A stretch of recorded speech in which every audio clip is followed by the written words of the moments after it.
Poke the Bear is powered by Prize Picks, the exclusive daily fantasy partner of the CLNS Media Network. And welcome into Poke the Bear, episode 216, presented by CLNS Media and sponsored by our good friends over at Prize Picks and Factor Meals. My name is Conor Ryan, and today, guys, got to tell you, just me today, coming off of a busy stretch here. We got people all over the place. People are getting ready for the playoffs. People are focusing on college hockey with the NCAA tournament starting now. So just me today. We're running a solo show, but we're still going to talk all things Bruins. We're going to take a quick look at the Bruins' recent play down in Florida, coming off of obviously probably their best win of the year, I would say, against the Florida Panthers on Tuesday, and then bit of a stinker, bit of a snoozer, I guess you want to say, or maybe just overall just a letdown on Wednesday, a 3-1 loss to the Tampa Bay Lightning. So we'll break that down, talk a little bit about the lineup. Go through a few of your user-submitted questions, and a lot of those that we've received so far pertain a lot to what the Bruins Game 1 lineup is. So I think there'll be a big chunk of this episode is just kind of running through who we have right now, who's in, who's out, and what's kind of the best grouping that Jim Montgomery can roll with once we get to the playoffs in late April. So obviously, you look at the way the Bruins have played as of late. It's kind of a mixed bag, right, in terms of maybe how you view this Florida trip, because I think overall you should view it as a success, right? You coming off of that win on Tuesday against Florida with all the drama, the expectations, just how significant it felt like that Tuesday game was. You got the Bruins losing back-to-back games against the Rangers and Flyers. You have Jim Montgomery calling them out in practice Monday. It felt like something had to give, right? We were going to learn a lot about this team on that game on Tuesday. And we've obviously kind of dived into it quite a bit with Evan earlier this week, but Bruins really impressive performance as a whole against the Panthers. Started slow, bounced back, came back, 3 separate times, matched the Panthers' physicality.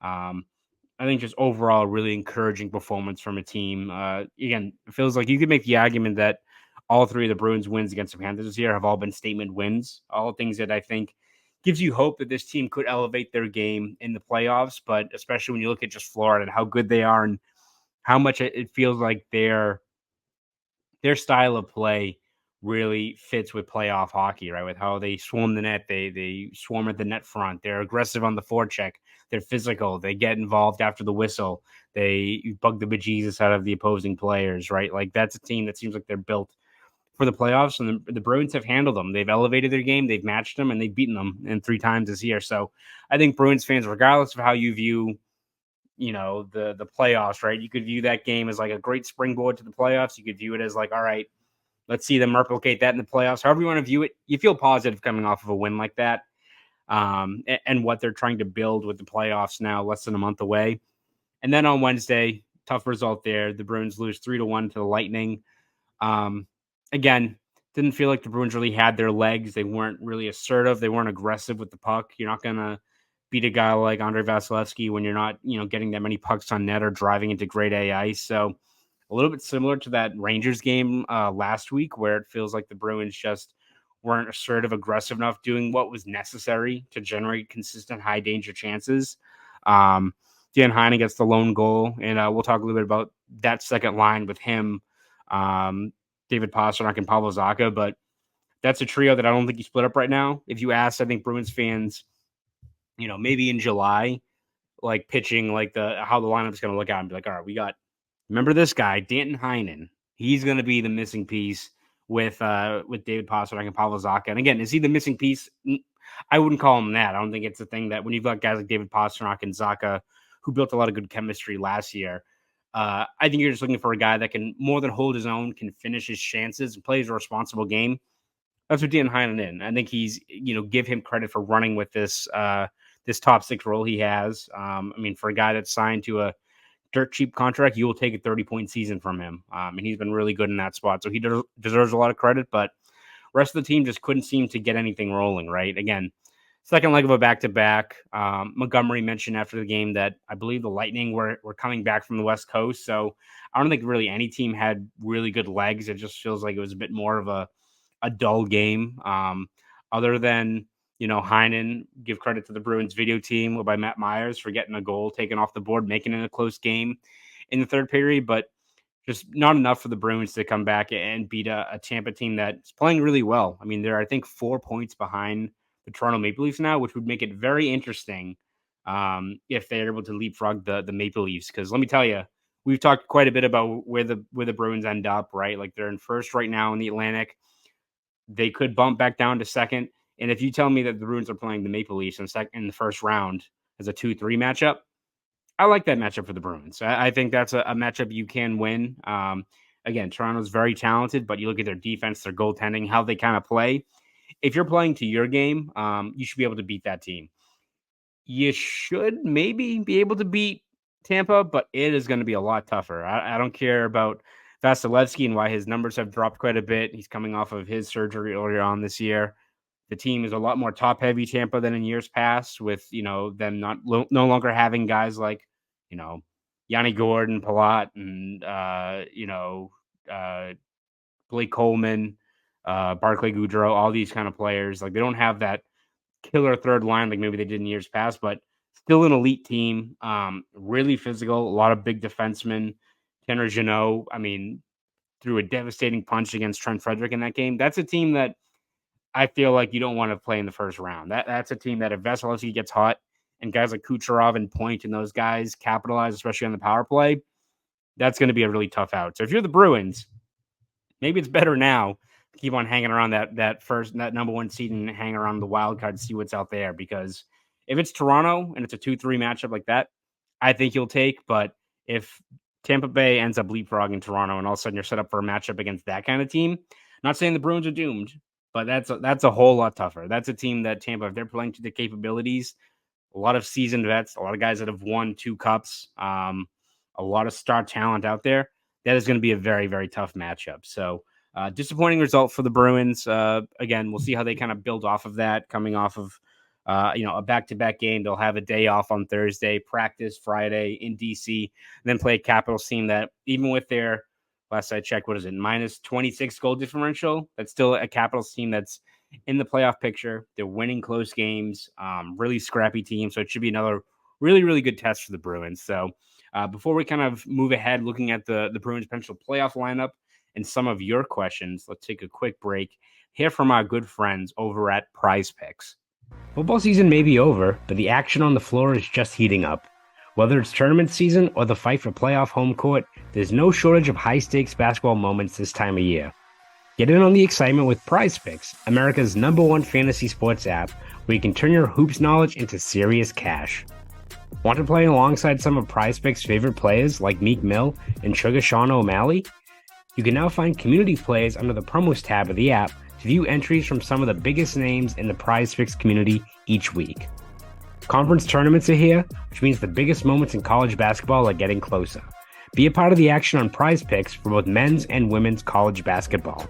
Prize Picks even offers injury insurance so that your entries stay in play even if one of your players get injured.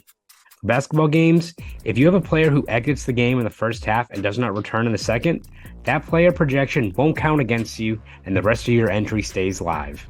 Quick withdrawals, easy gameplay, and an enormous selection of players and stat types are what make Prize Picks the #1 daily fantasy sports app.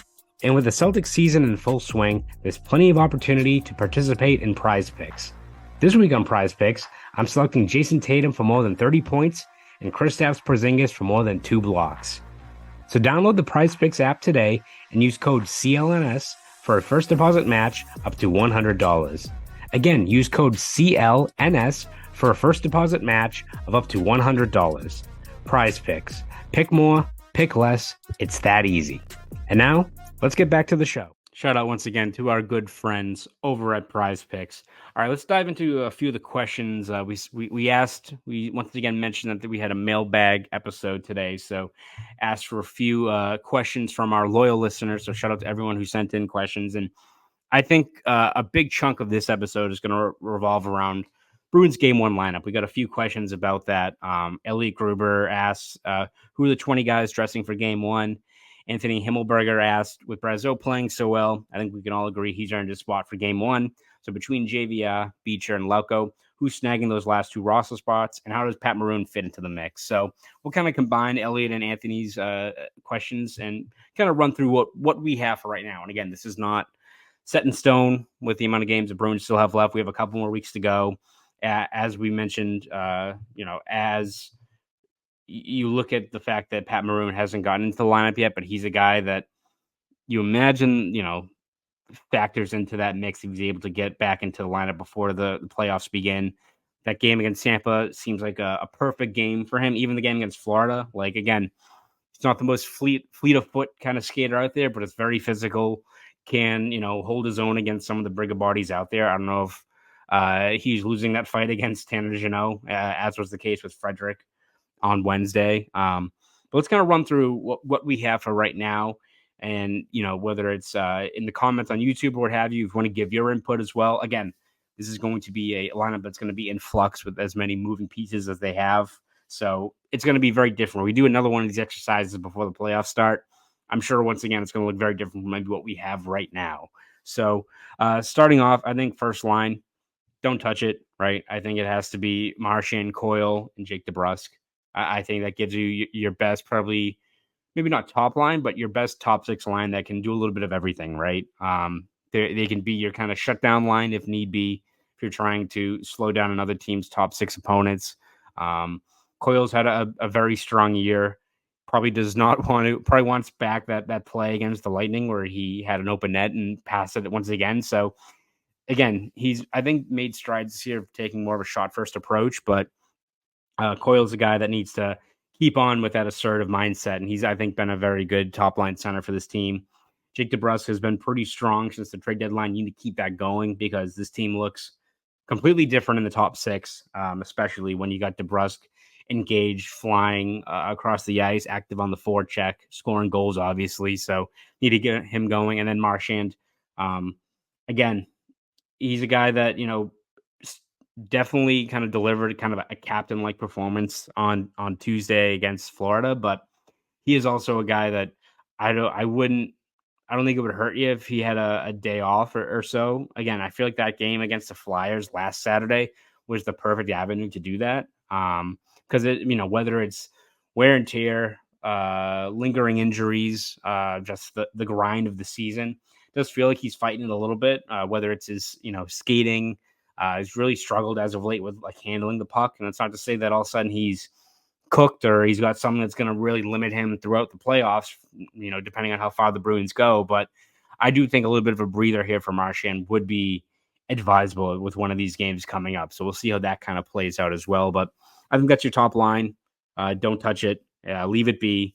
Keep it as is. And the same goes for, maybe what some of you view as your de facto top line in terms of your scoring output in Heinen, Zacha, and Pastrnak. Again, it's really good to see Zacha get that chemistry going with Pastrnak once again. Another 50-point season for Zacha, who, again, that trade continues to look very, very good for the Bruins in terms of investing in a guy like Zacha, hoping he benefits from a change of scenery, and he's done that so far. Also been very, very good on faceoffs. We talk a lot about the Bruins faceoff woes so far this season, but Zacha has been one guy who really has been consistent in that regard, which is really encouraging. And then, Heinen, again, if you asked me maybe before the season, would that be a logical fit? I probably would say no. I don't know if people even thought Heinen was going to be on this team looking back at the summer, but it's hard to knock against the numbers they've generated together. Zacha, Heinen, Pastrnak been on the ice for 122 minutes of 5-on-5 ice time.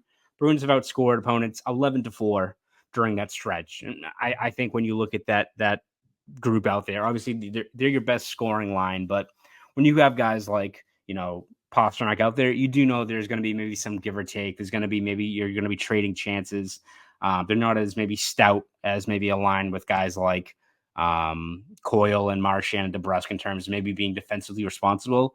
So to have a 11-4 edge in goals scored right now, I think it's very, very encouraging for the Bruins. Keeping that line together. Again, the top six very different from what it was last year. It's not the same. You don't have the same established talent or maybe the same consistency, but I think what you've seen as of late, and when you look at how much this lineup has been in flux over the last couple of months, it's pretty encouraging that I think your top six should be set right now. Maybe there'll be tweaks along the way. Maybe DeBrusque shifts to the left wing at some point if they want to bump up Heinen or swap those two guys to get someone else going. But I think for now, that's kind of your best bet, is keeping that top six intact. The bottom six, that's when it all goes to hell, right? That's when I feel like we're going to have probably every new game the Bruins play, we're going to have a different outlook in terms of what we think the best unit is out there for the third and fourth lines. For right now, I'm going to keep it boring. I'm going to keep it with JVR, Geeky, and Frederick. And that is hinging on the fact that you hope that JVR kind of finds his game again. He's really struggled as of late. He's got 0 goals, 1 assist in his last 15 games. So that's you need that production to be there for a guy that was on pace for a 55-point season earlier on this year. Was kind of a godsend for what you signed him for, especially at $1 million. But hasn't been the case so far. He's been fighting through an illness that really kind of took him out. Needs to build up his strength, lost a good amount of weight from it. So those are things that it's not like you get over a cold or a flu and you're back at it, a week or so later. Like you got to, I think, build yourself back into it, get your legs back under you.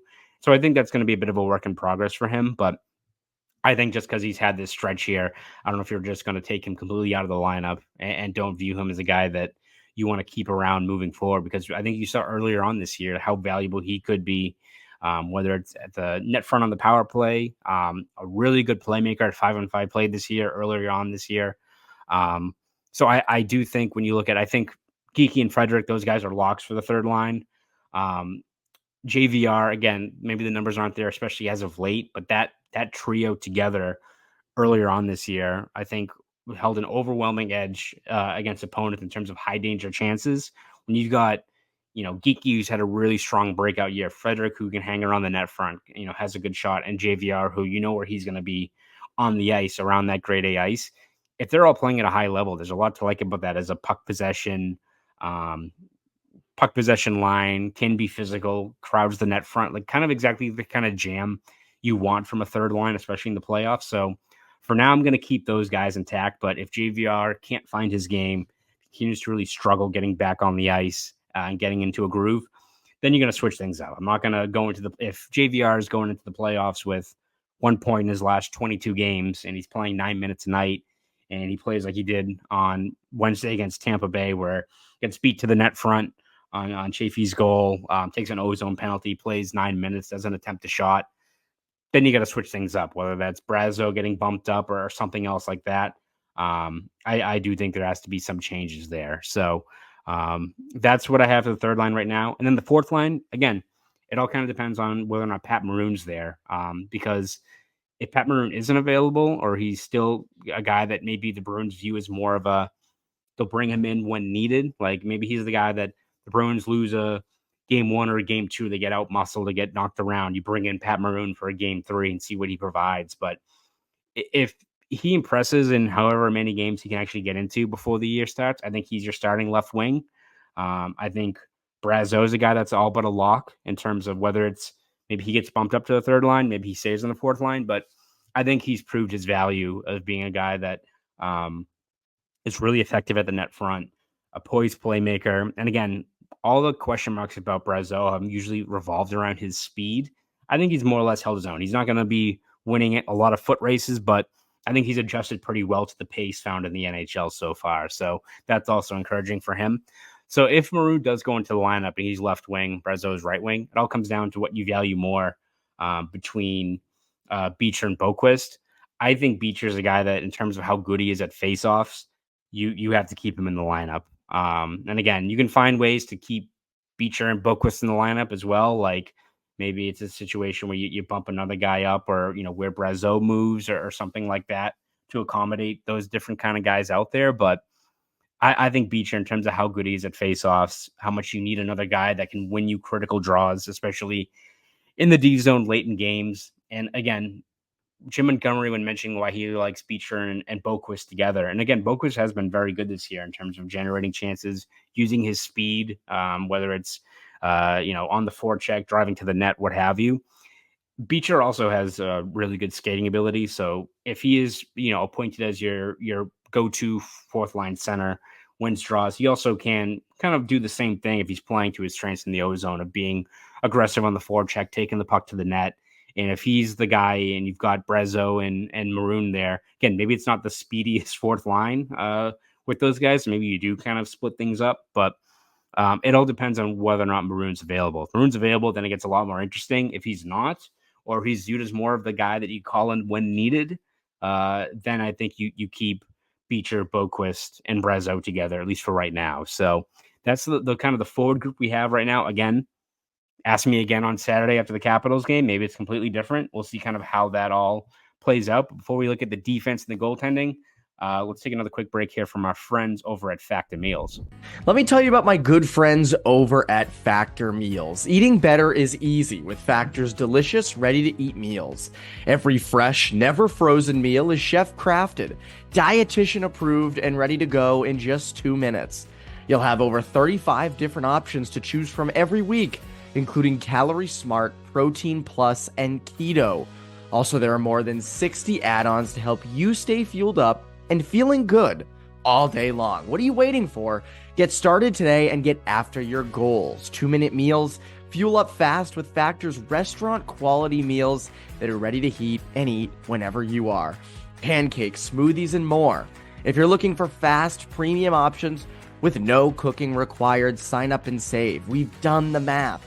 Factor is less expensive than takeout, and every meal is dietitian approved to be nutritious and delicious. So, head to factormeals.com/Bruins50 and use code Bruins50 to get 50% off.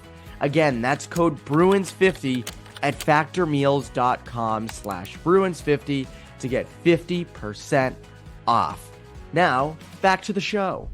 Once again, shout out to our good friends over at Factor Meals. Looking at the defense, I'm not going to try to overthink it too much. I think your top four is going to stay the same from what we've seen for most of the year.